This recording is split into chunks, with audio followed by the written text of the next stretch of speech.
എല്ലാ പ്രിയപ്പെട്ടവർക്കും നമസ്കാരം. മുസ്ലിങ്ങളെ ഭയന്നാണ് നസ്രാണികൾ ജീവിക്കുന്നത്. അതായത് ക്രിസ്ത്യാനികൾക്ക് മുസ്ലിങ്ങളെ ഭയമാണ്. അതുകൊണ്ട് നായാടി മുതൽ നസ്രാണി വരെയുള്ളവരെ ഒന്നിക്കണം. അതായത് ഒരു കുടക്കീഴിൽ വരണം. ഇത് ആഹ്വാനം ചെയ്തിരിക്കുന്നത് SNDP യോഗം ജനറൽ സെക്രട്ടറി ശ്രീ വെള്ളാപ്പള്ളി നടേശനാണ്. അപ്പോൾ ഇദ്ദേഹം ഇങ്ങനെ പറയാനായിട്ടുള്ള കാരണങ്ങൾ എന്ത് എന്ന് ചോദിച്ചാൽ, ചില നാളുകളായി മുസ്ലിം സമൂഹവും അതോടൊപ്പം തന്നെ കോൺഗ്രസും വെള്ളാപ്പള്ളി നടേശനെതിരെ നടത്തുന്ന ശക്തമായ വാക്പോരുകളാണ്, ആക്രമണങ്ങളാണ്. വെള്ളാപ്പള്ളി നടേശൻ്റെ ദേഹത്തെ കരിയോയിൽ ഒഴിക്കണം എന്ന് ഒരു മുസ്ലിം കോൺഗ്രസ് നേതാവ് പ്രഖ്യാപിക്കുകയുണ്ടായി. അങ്ങനെ ചെയ്യുന്നവർക്ക് അവാർഡും പാരിതോഷികവും കൊടുക്കും, പണം കൊടുക്കും എന്നും പറഞ്ഞിട്ടുണ്ട്. അദ്ദേഹത്തിനെതിരെ ഇതുവരെയും ഒരു കേസ് രജിസ്റ്റർ ചെയ്തിട്ടില്ല എന്ന് മാത്രമല്ല, കോൺഗ്രസ് പ്രധാനമായും VD സതീശൻ്റെ നേതൃത്വത്തിലുള്ള ആളുകൾ അതിനെ പ്രോത്സാഹിപ്പിക്കുകയാണ് ചെയ്തുകൊണ്ടിരിക്കുന്നത്. ഇത്തരം സാഹചര്യത്തിൽ കേരളത്തിൽ ഹൈന്ദവ സമൂഹം നേരിടുന്ന വെല്ലുവിളികൾ കോൺഗ്രസ് പാർട്ടിയിൽ നിന്നും അതോടൊപ്പം മുസ്ലിം സമൂഹത്തിൽ നിന്നും ഈ ഹൈന്ദവ സമൂഹം നേരിടുന്ന വെല്ലുവിളികൾ ഭയങ്കരമാണ്. അപ്പോൾ കേരളത്തിൽ അറിയപ്പെടുന്ന ഒരു പ്രബല വിഭാഗത്തിൻ്റെ നേതാവായ ശ്രീ വെള്ളാപ്പള്ളി നടേശൻ ഇപ്രകാരം നായാടി മുതൽ നസ്രാണി വരെ ഒന്നിക്കണം എന്ന് പറയുന്നതിൽ ചില കാരണങ്ങളുണ്ട്. അപ്പോൾ ചോദ്യം വരുന്നത് ഇങ്ങനെയാണ്: 80% വരുന്ന ആളുകൾ 14% എന്തുകൊണ്ട് ഭയക്കുന്നു? അതിന് വെള്ളാപ്പള്ളി നടേശൻ തന്നെ പറയുന്ന മറുപടിയുണ്ട്: തീവ്രവാദം. അപ്പോൾ തീവ്രവാദ പ്രവർത്തനങ്ങൾ നിമിത്തമാണ് ഭയം ഉണ്ടാകുന്നത് എന്നുള്ളതാണ് അദ്ദേഹത്തിൻ്റെ ഒരു നിലപാട്. എന്തായാലും ഇതൊരു വലിയ കോളിളക്കം തന്നെ സൃഷ്ടിച്ചിരിക്കുകയാണ്. അതുകൊണ്ട് നായാടി മുതൽ നസ്രാണി വരെയുള്ളവരെ യോജിപ്പിക്കുവാൻ വേണ്ടി ഈ വരുന്ന 21-ാം തീയതി ഒരു മീറ്റിംഗ് സംഘടിപ്പിച്ചിരിക്കുകയാണ്. എല്ലാ ആളുകളുടെയും അഭിപ്രായങ്ങൾ കേൾക്കും. കേട്ടതിന് ശേഷം യുക്തമായ നിലപാടുകൾ എടുക്കും. പത്രക്കാരുടെ ചോദ്യങ്ങൾക്ക് അദ്ദേഹം കൃത്യമായി തന്നെ മറുപടി പറയുകയാണ്. എന്തെങ്കിലും ഒരു രാഷ്ട്രീയ ഉദ്ദേശത്തോടെയാണോ? അദ്ദേഹം പറയുന്നു അല്ല. പക്ഷേ എന്നാൽ അതിൻ്റെ അകത്തൊരു രാഷ്ട്രീയ ഉദ്ദേശമുണ്ട് എന്നുള്ളതാണ് നമുക്ക് മനസ്സിലാക്കുവാനായിട്ട് കഴിയുന്നത്. ഈ വെള്ളാപ്പള്ളി നടേശൻ ശരിക്കും ഒരു കമ്മ്യൂണിസ്റ്റ് ചിന്താഗതിക്കാരനാണ് എന്ന് പറഞ്ഞൊരു കമ്മ്യൂണിസ്റ്റുകാരനാണ് എന്ന് നമുക്ക് പറയാം.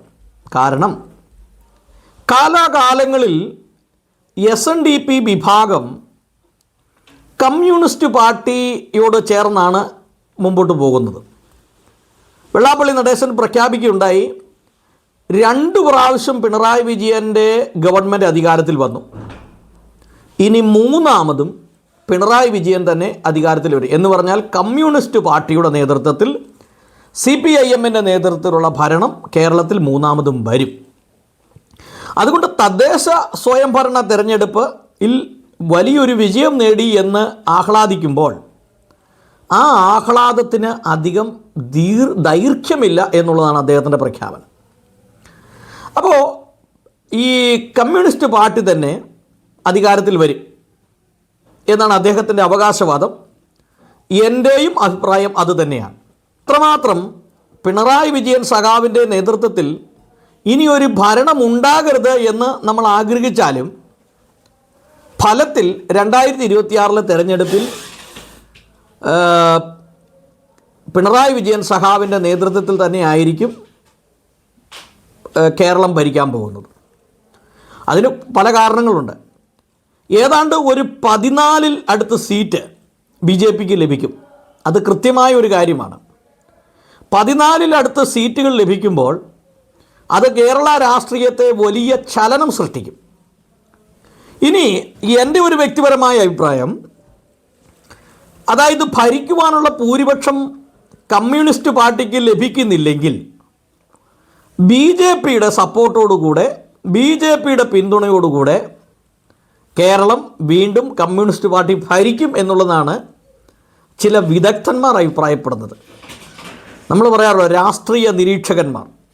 ഇപ്പോൾ രാഷ്ട്രീയ നിരീക്ഷകന്മാരുടെ അഭിപ്രായത്തിൽ ഒറ്റയ്ക്ക് ഭരിക്കാൻ ഭൂരിപക്ഷം ലഭിച്ചില്ലെങ്കിൽ BJPയുടെ സപ്പോർട്ടോടുകൂടെ കമ്മ്യൂണിസ്റ്റ് പാർട്ടി തന്നെ വീണ്ടും അധികാരത്തിൽ വരുമെന്നുള്ളതാണ് പൊതുവെ മനസ്സിലാക്കുവാൻ കഴിയുന്നത്. അപ്പോൾ ഞാനിപ്പോൾ ഇങ്ങനെ പറയുമ്പോൾ നിങ്ങൾ വളരെ അധികം എതിർക്കും, പക്ഷേ സത്യം അതാണ്. അപ്പോൾ എന്തായാലും വെള്ളാപ്പള്ളി നടേശന് വ്യക്തമായ ഒരു രാഷ്ട്രീയ ചിന്താഗതിയുണ്ട്, ഒരു രാഷ്ട്രീയ സ്റ്റാൻഡുണ്ട്. അതിനുവേണ്ടി അദ്ദേഹം പരിശ്രമിച്ചുകൊണ്ടിരിക്കുകയാണ്. ഇനി അതുമാത്രമല്ല, 21-ാം തീയതി ചർച്ച വച്ചിരിക്കുന്നു. പക്ഷേ വെള്ളാപ്പള്ളി നടേശൻ്റെ മുഖ്യ ശത്രു എന്ന് പറയുന്നത് VD സതീശനാണ്. എന്തുകൊണ്ടാണ് VD സതീശൻ വെള്ളാപ്പള്ളി നടേശന് മുഖ്യ ശത്രുവാകുന്നത് എന്ന് ചോദിച്ചാൽ VD സതീശൻ്റെ ചില വാക്കുകളാണ്. അതായത് വെള്ളാപ്പള്ളി നടേശനെ ഒരു വർഗീയവാദിയായി ചിത്രീകരിക്കുന്ന ഒരു സമീപനമാണ് VD സതീശൻ പ്രതിപക്ഷ നേതാവ് ചെയ്തുകൊണ്ടിരിക്കുന്നത്. അത് എന്തുകൊണ്ടാണ് പ്രതിപക്ഷ നേതാവ് ഇത് ചെയ്യുന്നതെന്ന് ചോദിച്ചാൽ മുസ്ലിം സമൂഹത്തെ പ്രീണിപ്പെടുത്താൻ വേണ്ടിയിട്ടാണ്. അതായത് ജമാഅത്തെ ഇസ്ലാമി, അതുപോലെ മുസ്ലിം ലീഗ്, അതുപോലെ SDPI, അതുപോലെ മറ്റ് വെൽഫെയർ പാർട്ടികൾ, ഇങ്ങനെ ഉള്ള പാർട്ടികളെ പ്രീതിപ്പെടുത്തുവാൻ വേണ്ടിയാണ് വെള്ളാപ്പള്ളി നടേശനെ പോലെയുള്ള സമുന്നതനായ നേതാക്കന്മാരെ സമൂഹത്തിൽ VD സതീശൻ ഇകഴ്ത്തി കാണിക്കുന്നത്. അപ്പോൾ ഏതാണ്ട് 22% വരുന്ന ഈ SNDP വിഭാഗത്തിലെ അവഗണിച്ചുകൊണ്ട്, അവരെ തരം താഴ്ത്തിക്കൊണ്ട്, ഞങ്ങൾക്ക് ഒരു SNDPക്കാരൻ്റെ വോട്ട് വേണ്ട, VD സതീശൻ്റെ ചിന്താഗതികളാണ് ഇത്. പൊതുവെ ചാനലുകളൊക്കെ റിപ്പോർട്ട് ചെയ്യുന്നതാണ്, ആളുകളുടെ കമൻറ്റിൽ നിന്നാണ് എനിക്കിത് മനസ്സിലാക്കാൻ കഴിയുന്നത്. VD സതീശൻ്റെ ഒരു ചിന്താഗതി അനുസരിച്ച് ഞങ്ങൾക്ക് SNDPക്കാരുടെ ആരുടെ വോട്ട് വേണ്ട, ഞങ്ങൾക്ക് വോട്ട് വേണ്ടത് മുസ്ലിങ്ങളുടെയാണ്. അതായത് മുസ്ലിം ലീഗിൻ്റെയും ജമാഅത്തെ ഇസ്ലാമിയുടെയും PDPയുടെയും അതുപോലെ SDPയുടെ പോലെയുള്ള പാർട്ടികളുടെ വോട്ടാണ് ഞങ്ങൾക്ക് വേണ്ടത്. ഞങ്ങൾക്ക് SNDPക്കാരൻ്റെ വോട്ട് വേണ്ട. ക്രിസ്ത്യാനികളുടെ വോട്ട് വേണ്ട എന്ന് പറഞ്ഞിട്ടില്ല, പക്ഷേ അവരുടെ പ്രകടനത്തിൽ നിന്നും അത് വ്യക്തമായി മനസ്സിലാകുന്നുണ്ട്. അതുകൊണ്ട് VD സതീശൻ പ്രതിപക്ഷ നേതാവായി ഇരിക്കുന്നിടത്തോളം കാലം ഒരു മുഖ്യമന്ത്രി കാൻഡിഡേറ്റ് ആയിട്ട് VD സതീശൻ ആണ് നിൽക്കുന്നതെങ്കിൽ കോൺഗ്രസിൻ്റെ തോൽവി അത് 100% തോൽവിയായിരിക്കും. അപ്പോൾ വെള്ളാപ്പള്ളി നടേശൻ പറഞ്ഞു, എനിക്ക് UDFിനോട് എതിർപ്പില്ല, UDFിൽ എത്രയോ സമുന്നതന്മാരായ നേതാക്കന്മാരുണ്ട്, പ്രത്യേകിച്ച് AK ആൻ്റണി ഇന്നും ജീവിച്ചിരിപ്പുണ്ട്, രമേശ് ചെന്നിത്തല സീനിയർ നേതാവാണ്, അതുപോലെ മറ്റ് നേതാക്കന്മാരെല്ലാം എടുത്തു പറയുമ്പോൾ വെള്ളാപ്പള്ളി നടേശന് ശത്രുതയുള്ളത് അല്ലെങ്കിൽ ഇഷ്ടമല്ലാത്തത് ഈ VD സതീശനെയാണ്. എന്തുകൊണ്ടാണ് VD സതീശന് ഇഷ്ടമല്ലാതാകുന്നത് എന്ന് ചോദിച്ചാൽ VD സതീശൻ മുസ്ലിം പക്ഷത്താണ്, ഹിന്ദുക്കളുടെയോ ക്രിസ്ത്യാനികളുടെയോ പക്ഷത്തല്ല. അപ്പോൾ ജാതിപരമായി മതപരമായി കേരളത്തിൽ വിഭജിക്കപ്പെട്ടിരിക്കുകയാണ്. അപ്പോൾ എങ്ങനെയാണ് വിഭജിക്കപ്പെട്ടിരിക്കുന്നത്? കോൺഗ്രസ് മുസ്ലിങ്ങളുടെ ആയി മാറി. കമ്മ്യൂണിസ്റ്റ് പാർട്ടിയെ സംബന്ധിച്ചിടത്തോളം അവിടെയുമില്ല ഇവിടെയുമില്ല നിൽക്കുകയാണ്. BJPയെ സംബന്ധിച്ചിട്ട് ഹിന്ദുക്കളോടൊപ്പം നിൽക്കുന്നു. അപ്പോൾ ക്രിസ്ത്യാനികൾക്ക് ആരാ ഉള്ളത്? കോൺഗ്രസിനെ സംബന്ധിച്ചിടത്തോളം കോൺഗ്രസ് ക്രിസ്ത്യാനികളെയും ഹിന്ദുക്കളെയും തഴയുന്നു. അത് മുനമ്പം വിഷയവുമായി ബന്ധപ്പെട്ട് നമുക്ക് കൃത്യമായി മനസ്സിലാക്കാൻ പറ്റുന്ന കാര്യങ്ങളാണ്. ഇത് പരസ്യമായിട്ട് അവർ പറഞ്ഞില്ലെങ്കിലും അവരുടെ ഉള്ളിൽ മുസ്ലിങ്ങൾ എന്ന ഒരു ചിന്താഗതി മാത്രമേ ഉള്ളൂ. ഓരോ കോൺഗ്രസ് നേതാക്കന്മാർക്കും മുസ്ലിങ്ങളുടെ വോട്ടാണ് വേണ്ടത്, ക്രിസ്ത്യാനികളുടെ വോട്ടല്ല വേണ്ടത്. ഇനി പോട്ടെ, ബീഹാറിലെ ഒരു അവസ്ഥ അറിയാമോ? ഭയങ്കര കൊട്ടിവഴിച്ച് ഞാൻ കൃത്യമായിട്ട് ബീഹാറിനെ കുറിച്ച് വീഡിയോ ചെയ്തായിരുന്നു. ബീഹാറിൽ കോൺഗ്രസ് പൊട്ടിപ്പൊളിഞ്ഞ് നാശമായി അമ്പയെ പരാജയപ്പെടും എന്ന് ഞാൻ കൃത്യമായി പറഞ്ഞത്. 6 MLAമാരാണ് കോൺഗ്രസ്സിനുണ്ടായിരുന്നത്. ആ 6 MLAമാരും കൂറുമാറി JDUവിനോട് ചേർന്നു, നിതീഷിൻ്റെ കൂടെ ചേർന്നു, അല്ലെങ്കിൽ BJP എന്നീ NDAയിലേക്ക് ചേർന്നു. അപ്പോൾ കോൺഗ്രസ് അവിടെ വട്ടപൂജ്യം. അപ്പോൾ കോൺഗ്രസ്സിന് അവിടെ ആളില്ല. കമ്മ്യൂണിസ്റ്റ് പാർട്ടിക്ക് ഒരു MLA ഉണ്ട്. അസോദീൻ ഒവൈസി എന്ന് പറയുന്ന ഹൈദരാബാദുകാരന് 5 MLA-മാരുണ്ട്. ഇനി കോൺഗ്രസിനെ ജയിപ്പിച്ച് വിട്ടിട്ട് എന്ത് ഗുണം? ഏത് സമയത്തും കാലി വരുന്ന ഒരു അവസ്ഥയാണ്. അപ്പോൾ ഇത്തരം സാഹചര്യത്തിൽ കോൺഗ്രസിൻ്റെ കൂടെ നിന്നിട്ട് എന്താണ് പ്രയോജനം? തമ്മിൽ ഭേദം തൊമ്മൻ എന്ന് പറയുന്ന പോലെ കോൺഗ്രസിനേക്കാൾ ഭേദം ഇടതുപക്ഷമായിട്ടാണ് ഞാൻ മനസ്സിലാക്കുന്നത്. അപ്പം അതുകൊണ്ട് വെള്ളാപ്പള്ളി നടേശൻ തന്നെ ചോദിക്കുന്നുണ്ട്, കോൺഗ്രസിൻ്റെ പ്രസക്തി കുറഞ്ഞു. അതിന് ഉദാഹരണമായിട്ട് അദ്ദേഹം പറയുന്നത് ബീഹാർ തെരഞ്ഞെടുപ്പാണ്.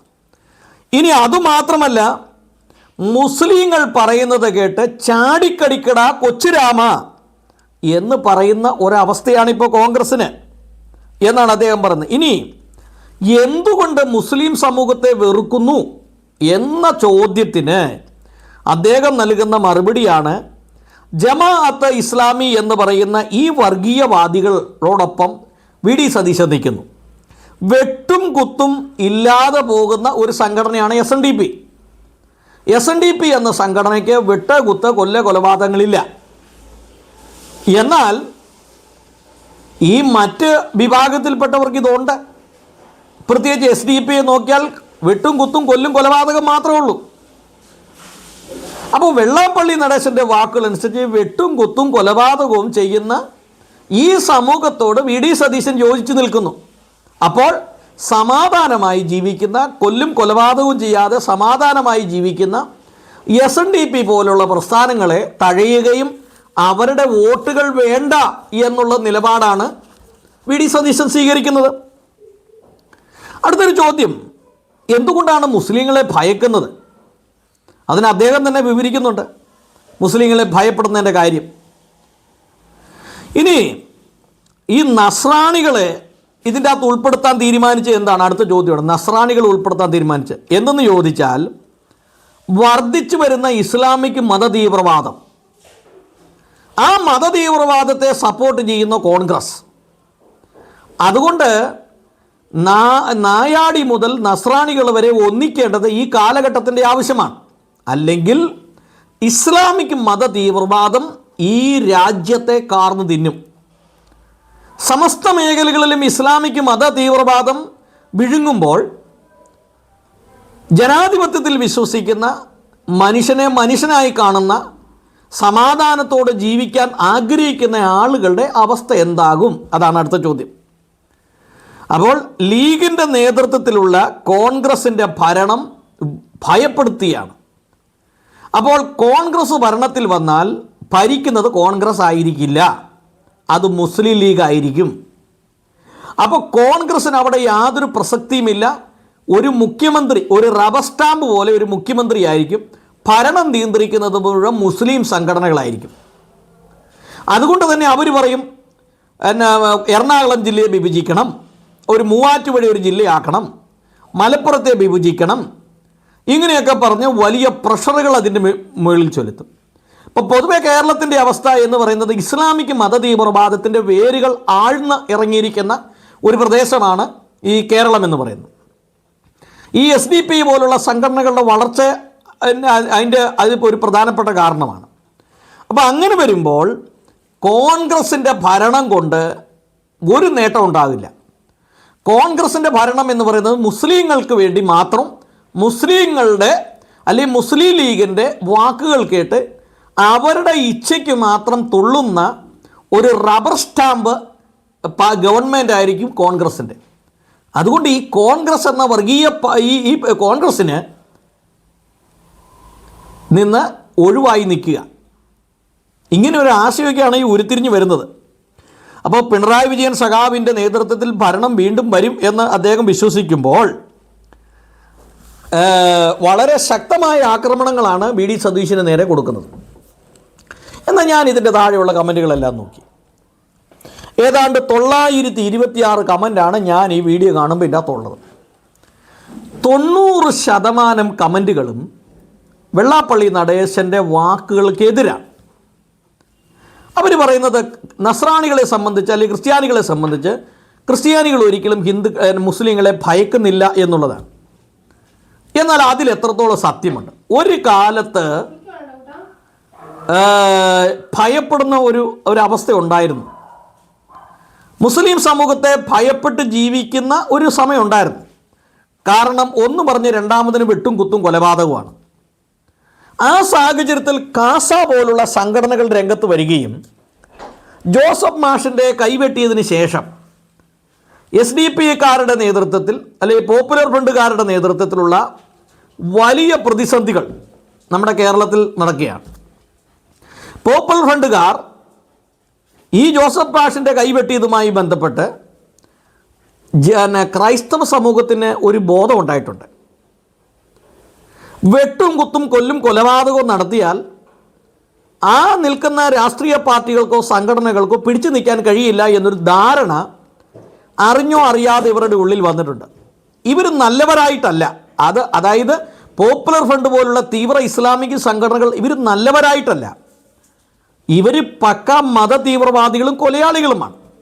പക്ഷേ ഇവർ അല്പം മയപ്പെടുത്തിയിരിക്കുകയാണ്. കൊലപാതകം ഇപ്പോൾ വേണ്ട, രാഷ്ട്രീയ സാഹചര്യങ്ങളൊക്കെ ഉരുത്തിരിഞ്ഞ് വരട്ടെ, കോൺഗ്രസ് അധികാരത്തിലെത്തട്ടെ, അതിനുശേഷം നമ്മുടെ തനിക്കുണം കാണിക്കാം എന്നുള്ള ചിന്താഗതിയിൽ പമ്മിയിരിക്കുകയാണ്. അപ്പോൾ അതുകൊണ്ട് തന്നെ ഈ താഴെ വന്ന ഈ 90% കമൻറ്റുകളിലും പറയുന്നത് എന്താണ്? മുസ്ലിങ്ങളെ ഞങ്ങൾക്ക് ഭയമില്ലെന്നാണ് നസ്രാണികൾ പറയുന്നത്. ഗൾഫിൽ ജോലി ചെയ്യുന്നവർ പറയുന്നു, മറ്റ് സ്ഥലങ്ങളിൽ പറയുന്നവരുണ്ട്. പക്ഷേ എവിടെയാണ് നിങ്ങൾ ഇവർക്ക് വിധേയപ്പെട്ട് നിന്നാൽ ഒരു പ്രശ്നവുമില്ല. നിങ്ങൾ നിങ്ങളുടെ മതം പ്രചരിപ്പിച്ച് നോക്കൂ, നിങ്ങളുടെ പ്രാർത്ഥന നടത്തി നോക്കൂ, നിങ്ങളുടെ ആശയം പങ്കുവെച്ച് നോക്കൂ. അല്ലെങ്കിൽ നിങ്ങൾ ഏതെങ്കിലും ഒരു സാഹചര്യത്തിൽ ഇവരോടൊന്ന് എതിർക്കേണ്ടി വന്നാൽ ഒരവസ്ഥ നോക്കൂ.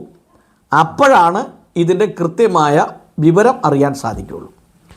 അതുകൊണ്ട് എന്തായാലും ശ്രീമാൻ വെള്ളാപ്പള്ളി നടേശൻ മുമ്പോട്ട് വെച്ചിട്ടുള്ള ഈ നായാടി മുതൽ നസ്രാണി വരെയുള്ള ഈ ആശയം ഇത് എത്രത്തോളം സക്സസ് ആകുമെന്നും ഇത് ഏത് രാഷ്ട്രീയ പാർട്ടി ഗുണം കിട്ടും എന്ന് നമുക്കറിയില്ല. BJPക്ക് വേണ്ടി പ്രവർത്തിക്കുന്നു എന്ന് ചിലവർ ആരോപിക്കുമ്പോൾ പല കമൻറ്റുകളും ഞാൻ ഇതിൻ്റെ അകത്ത് നോട്ട് ചെയ്തിട്ടുണ്ട്. ചിലർ പറയുന്നത് ഇത് BJPക്ക് വേണ്ടിയുള്ള ഒരു പരിപാടിയാണ്. ഇതൊന്നും ഇപ്പോൾ പറയാൻ പറ്റുന്ന സാഹചര്യങ്ങളല്ല. എന്തായാലും ഒരു കാര്യം സത്യമാണ്, തീവ്ര ഇസ്ലാമിസ്റ്റുകൾ കേരളം വിഴുങ്ങുന്നു. 22% വരുന്ന SNDP പോലുള്ള സമൂഹത്തിനും 14% വരുന്ന NSS പോലുള്ള നായർ സമൂഹത്തിനും അതുപോലെ ക്രൈസ്തവ സമൂഹത്തിനും ഈ കേരളത്തിൽ പിടിച്ചു നിൽക്കാൻ പറ്റാത്ത രീതിയിൽ തീവ്ര മുസ്ലിം സംഘടനകൾ കോൺഗ്രസിൻ്റെ അകത്ത് കയറിക്കൂടി കേരളത്തെ വിഴുങ്ങാൻ ഭാവിക്കുന്നു. അപ്പോൾ ക്രിസ്ത്യാനികളുടെയും ഹിന്ദുക്കളുടെയും മറ്റുള്ളവരുടെയും നിലനിൽപ്പ് ചോദ്യം ചെയ്യപ്പെടും എന്നുള്ളതിന് യാതൊരു സംശയമില്ല. അപ്പോൾ എന്തായാലും ഈ അടുത്ത ദിവസങ്ങളിൽ ഒരു മുസ്ലിയാർ, കാന്തപുരം മുസ്ലിയാർ നടത്തിയ ഒരു കേരള യാത്രയൊക്കെയുണ്ട്, സമാധാന യാത്രയൊക്കെയാണ് നടത്തിയത്. പക്ഷേ യഥാർത്ഥത്തിൽ ഇവർ സമാധാനവാദികളാണോ? ഇവർക്ക് സമാധാനം എന്നുള്ള ഒരു ചിന്താഗതി ഉണ്ടോ? അതൊക്കെ ഒരു ചോദ്യചിഹ്നമായിട്ട് ഇവിടെ അവശേഷിക്കുകയാണ്. അപ്പോൾ എന്തായാലും നമുക്ക് കാത്തിരുന്ന് കാണാം 2026 തിരഞ്ഞെടുപ്പിൽ എന്ത് സമീപനമാണ് സ്വീകരിക്കുന്നതെന്നും ആരാണ് അധികാരത്തിൽ വരുന്നതെന്നും നമുക്ക് നോക്കിക്കാണാം. വെള്ളാപ്പള്ളി നടേശൻ്റെ ഈ നായാടി മുതൽ നസ്രാണി വരെയുള്ള ഈ ആശയം എത്രത്തോളം വിജയകരമായി തീരും എന്ന് നമുക്ക് നോക്കിയിരുന്ന് കാണാം.